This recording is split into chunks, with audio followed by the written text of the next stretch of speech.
everybody, it's Jeremy. Welcome to...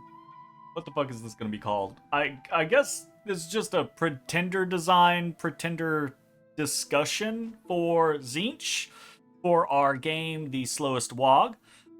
So yeah, we're going to jump in, talk a little bit about pretender design for Tzeentch in general. And I do say a little bit because it's incredibly broad compared to a lot of nations out there. And then we'll talk about the specific pretender I went with, what the plan was, why it probably isn't the best of plan, and other ways that it could be done, etc., etc. So, let's jump in and talk about Tzeentch real quick from a pretender concept. So factoring in that they do prefer cold 2, that they have a cold limit +1, a magic limit +1, and also a turmoil limit +4. That means a couple of different things. That means that you are limited on how high you can boost your turmoil, even if you take a god that has order. You're not going to boost out of turmoil and into order, so that's something to consider. You can only go so high, and so, you can only go so far in other directions, basically. So, just a thing to kind of keep in mind. From a generalized standpoint, Tzeentch is, I think, compared to some nations, maybe not in the Sombre Warhammer mod, but compared to some vanilla nations, Tzeentch is just incredibly broad. They've got tools for just about everything. They've got great ways to make use of good blesses. They've got great ways to make use of scales. In vanilla, obviously you can play just about anything in almost any way, with some limited exceptions, right? But I think generally speaking, a lot of nations are generally either considered to be this is more of a scales nation, this is more of a blessed nation. In the Warhammer mod, most nations can do kind of whatever the fuck they want, just because there are so many tools, and the tools tend to be pretty damn optimized in a lot of different situations. So that being said, for Tzeentch, you could play them with a crazy Hellbless, and if you did, Chosen Knights are going to be absolutely fucking outrageous. What few you can gain of them, they will be crazy. But you do have to keep in mind, you got to be very careful about your Dominion strength. You have to have, if you're taking a bless, a strong bless that is intended to be carried on Chosen Knights, you need to make sure that you have enough Dominion to actually recruit them. Same thing for Chosen Warriors, but to a lesser extent, right? So that's something to keep in mind. And then alternatively, if you're like, I don't give a shit about a bless at all, I want full scales because Tzeentch has such good mages, I want to produce 13 mages a fucking turn. Sure, great, go for it, right? So, it obviously in this type of situation, when your options are generally so broad, it can turn into a little bit of an analysis paralysis. I would just say, if you're going to play Tzeentch, take a look at what you think is cool on them, and just build towards that, right? So for me, let's actually, I say, before we get to for me, let's take a look at what Tzeentch actually has access to. They've got a pretty broad spectrum of gods, and some of them are pretty interesting. Like, we have gods from multiple different pantheons all over the place, including some of the weird ones, right? Like Uttervast is in here, the Void Lord is in here, the Firstborn of the Star is in here, the fucking Ageless Olm is in here. But you also have, staples like the Monolith, you have staples like the Baphomet, you have staples like Divine Glyph. You've got a lot of different options going on here, so you can do just about anything that you might want to do, which is cool. So go wild and figure out some really awesome fucking things. this guy in particular really, really makes me interested because he has both magic and luck, right? So you can theoretically pump. Oh no, you can still only. Oh right. So if you have a +1 limit and you get a god with a +1 limit, they don't stack. It's unfortunate, right? I kind of wish that they did. Anyways, so there's a lot of different options that you can do. Let's take a look at what I actually went with. We'll talk about why I went with it, and then talk about probably what I would do differently now. So, browser scene. This is the god that I actually ended up going with in the game. So we've got wings. We had a naming convention for rock bands, so just messing around with stuff there. So I took an Illahot of Fate. We'll talk about each of the different parts in turn and why I went with those particular instances. A lot of them are fairly self-evident. But the particularly first reason that I went with the Illahot of Fate, aside from the specific paths that I wanted, is because this is one of the gods that gives a bonus to luck, right?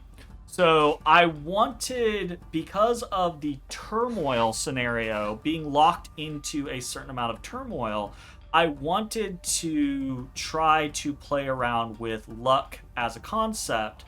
So I wanted to have as much luck as I could going in, and see if, getting more events from Turmoil and getting more events from High Luck really compensated and offloaded not only the gold that we would be missing from having Turmoil, but also, generating fun stuff for us to play with. Items on the occasion, gems, especially gems of the fire and astral variant specifically, but also, occasional magic items and mages and shit like that, right?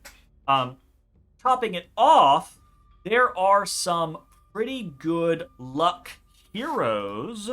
Flipping back to this, there's some pretty good luck heroes in Tzeentch. Yeah, so multi-heroes here. So these are your luck-dependent heroes. And the ones you get most commonly are the Heralds of Tzeentch, which is unfortunate because they're not like the greatest or anything like that, but they're still H2s. They're still, potentially Fire 2, potentially Astral 2 casters. So they can still do some stuff. You're never like, this sucks, right? You're just like, oh, it's a Herald. I'd have rather had something else, but I'll take a Herald, right? But if you get a Chaos Lord, those are really good. And if you get a Sorcerer Lord, those are really, really good. So the hope was that we would get some, we get some good gold events to kind of like level out the overall loss of order, that we would get some fun events that would give us access to various units that we otherwise wouldn't have, or, additional gems, etc., and hopefully get a decent amount of the multi-heroes, because even just getting, say we get like 5 or 6 Heralds of Tzeentch throughout a game, that's still nice, right? It's not the end of the world, but that's still nice. But if we get like an extra Sorcerer Lord or two, that's pretty good, especially if we get them decently early on, or even a Chaos Lord decently early on would be pretty nice, right? So the base concept, aside from the paths that we wanted to go for, was to get the increased luck. And actually, let's take a look at that in comparison, right? So this is the starting chassis for the Illahot of Fate, right? So it's Astral 3, luck scale limit 1.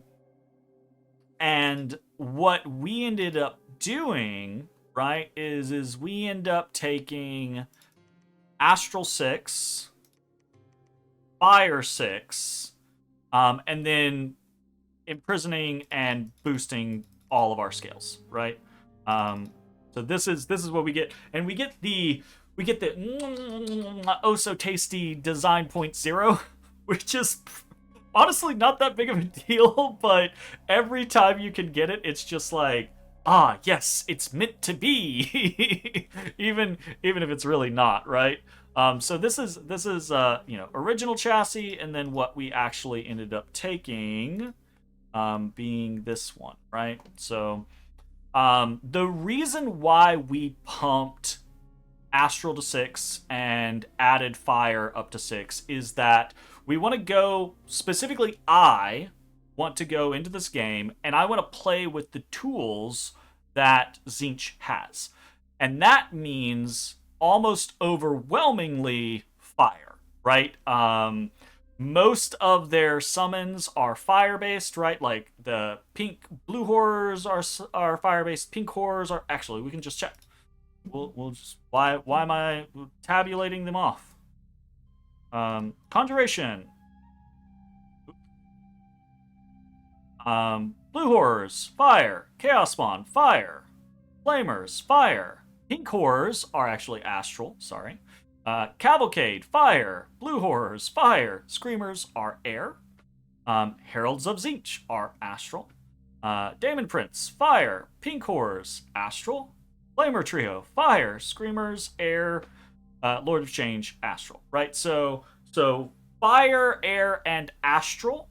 The thing about all of the air ones is all of the air ones your guys can do out of the gate, right? Like I say all of them. All of the ones below School of Screamers, your Sorcerer Lords can do very easily, right?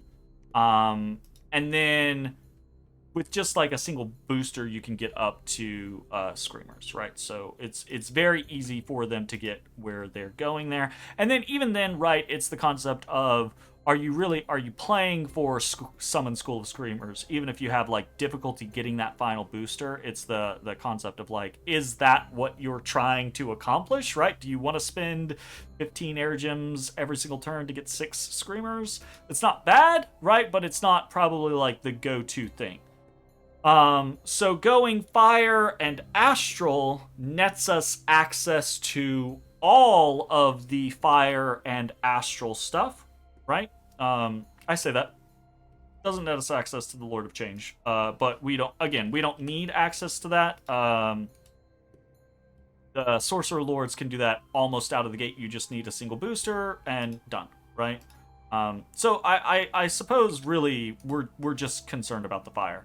And by concerned about the fire, I don't even mean concerned about casting the fire necessarily, because again, our Sorcerer Lords can cast like the Contact Daemon Prince. We're concerned about having enough fire to actually be able to cast Contact Daemon Prince.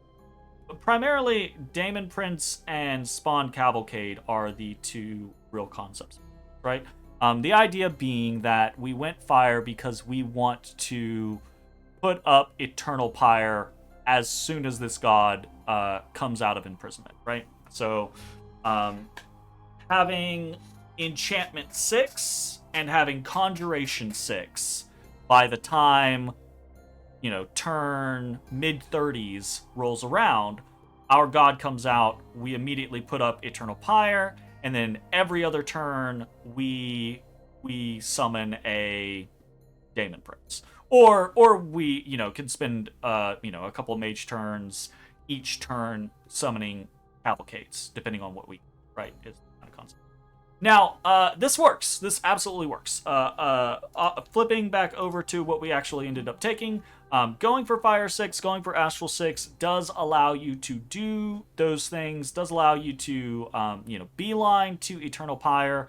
You could make an argument for, taking less scales and going Dormant instead, and then trying to get Eternal Pyre itself up earlier. You can definitely do that, because you can get to Enchantment 6 pretty quickly if you're just beelining there. The issue there, though, is whether you even have enough fire gems to actually cast Eternal Pyre at that point. Because you may not be able to actually just cast it at all. And you're definitely not going to overcast it much unless you're trading for a bunch of gems. And that would still be around probably like turn, 20, 25, somewhere in there. If you were just beeline directly up enchantment and doing basically nothing else. You don't get attacked by anyone else. You don't have to deviate or anything like that, right? Whereas if you take the Illihat imprisoned, I think you can really maximize your scales and gain the long-term benefits of that. And you can kind of use your status as Tzeentch to be like, hey, I have chosen knights. Would you like a nap? Right? Because most of the Chaos factions are looked at as kind of like, most people would prefer not to fight them early in the game unless they specifically took a bless against them, and then they're let's go, right? Take like what is it, like slowing unholy weapons type shenaniganry, or take like high strength or what have you, depending on what you're trying to accomplish. So the general idea: take high fire, beeline enchantment, beeline conjuration, throw up eternal pyre as soon as the god comes out, start producing daemon princes every other turn, and or doing a bunch of spawn cavalcade, right? The bless that we actually have is just kind of like generalized goop. I think the fire portion of it is pretty good. As a national scenario, basically all of your troops have cold resistance baked in, which is nice. Adding in fire resistance, considering you may not have a crazy amount of sacred troops, but basically all of your mages are sacred, right? So adding in fire resistance to that is really nice, especially on top of the fact that the daemons, all of your daemon units are going to have fire resistance as well. So you get fire resistance on your sacred, you get fire resistance on your daemons. That comprises a large portion of your army, and you can kind of stop caring about battlefield fire magic or just fire magic in general, right? I say fire magic in general. There's some stuff in fire that hits hard enough that 10 fire resistance isn't gonna be the end of it, but you got to get to that point first, right? So yeah, I think this is a kind of a nice little solid scenario. You can also do this. You could do this with like lightning. You could do this with water. You're just not incentivized to have air and water in the way that this nation is incentivized to have fire. So fire just makes sense in the long run, but you could just as easily like try to have a more rainbow style bless and sneak in some lightning resistance or thunder resist fuck if I remember, cold resistance, etc., and really make it to where like your late game communions and things like that can cast whatever the fuck they want and not give a shit about it. In this particular case, we only had so many bless points to go with, so we just went with fire. So should work out pretty well. And then we went with a little bit of magic resistance. There is a lot of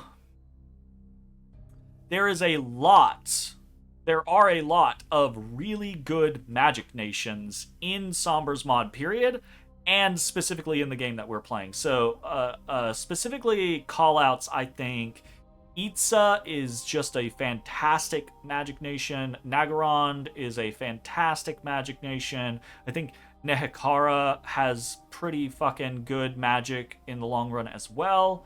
So that's quite a few nations that have really good abilities to do a bunch of magic shenanigans that magic resistance can help against. So again, having so many sacreds, or most of your people being sacreds, having a little bit of extra magic resistance can really help in the long run there.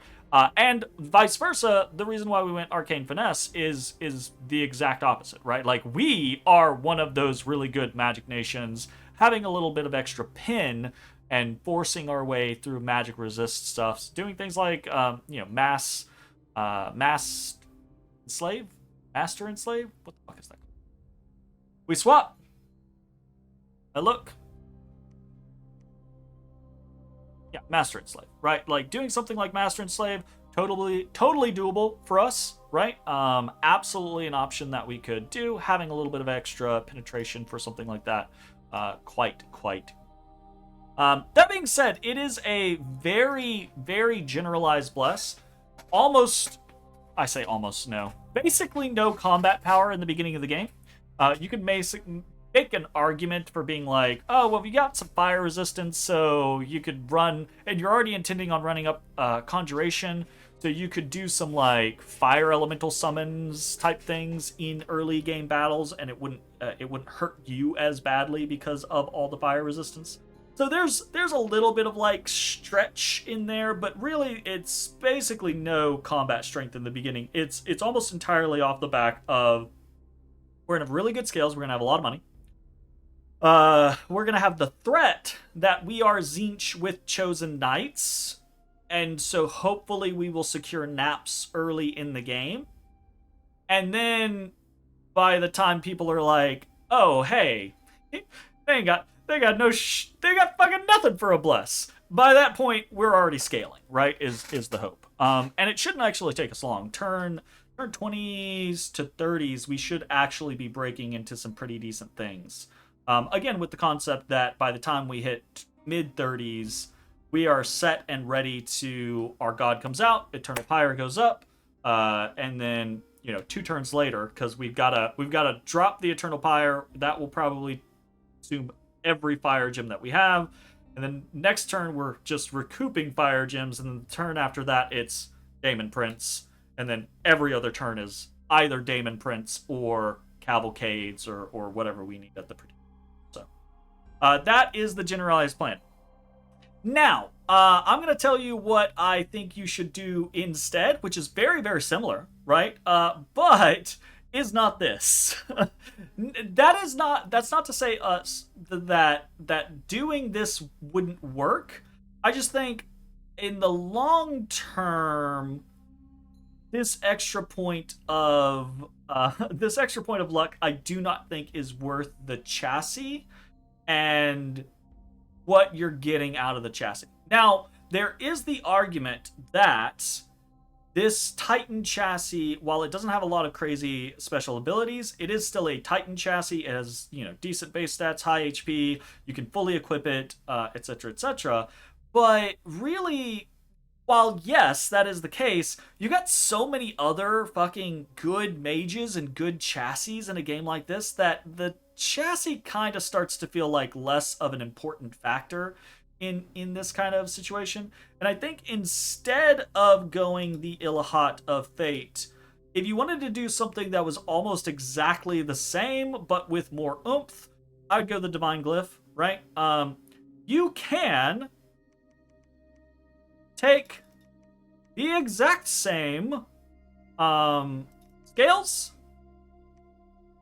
except for the luck. Imprisoned, exact same paths, exact same bless, and have a metric shit ton more design points.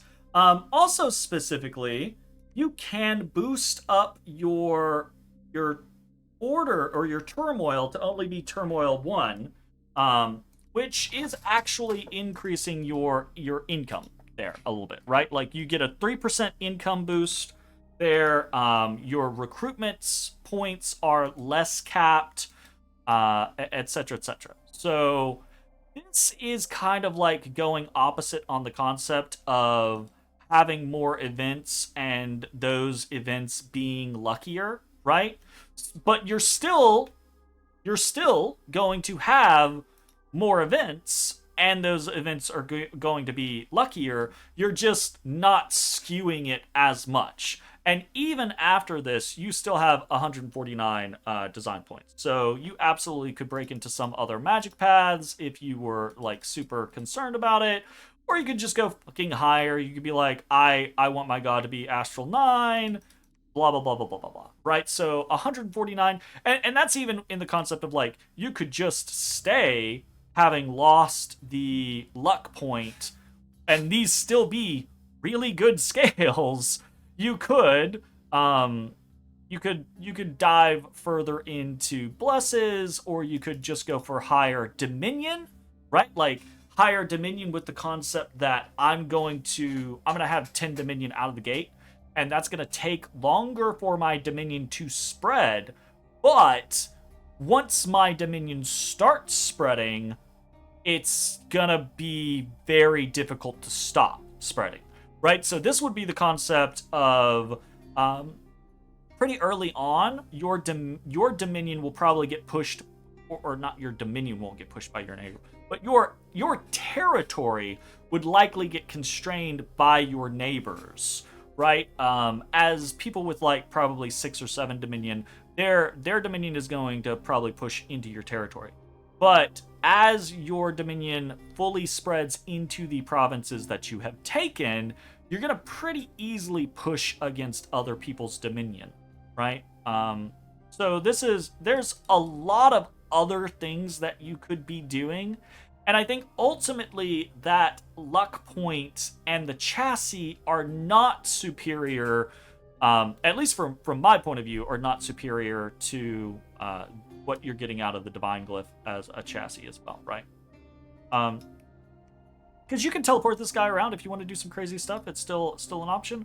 Like I said, you could jump into another magic path or 2 or 3, right? Like, you're not going to get a lot of points in them, but if you, for instance, we were talking about like spreading other resistances, if you want to jump into some water, you could jump into some water and take additional cold resistance, so that then you now have higher fire resistance and higher cold resistance. Or say you're planning, hey, actually I really do want my I want to do like Thunderstrike communions really early on, which is super easy for you to do, right?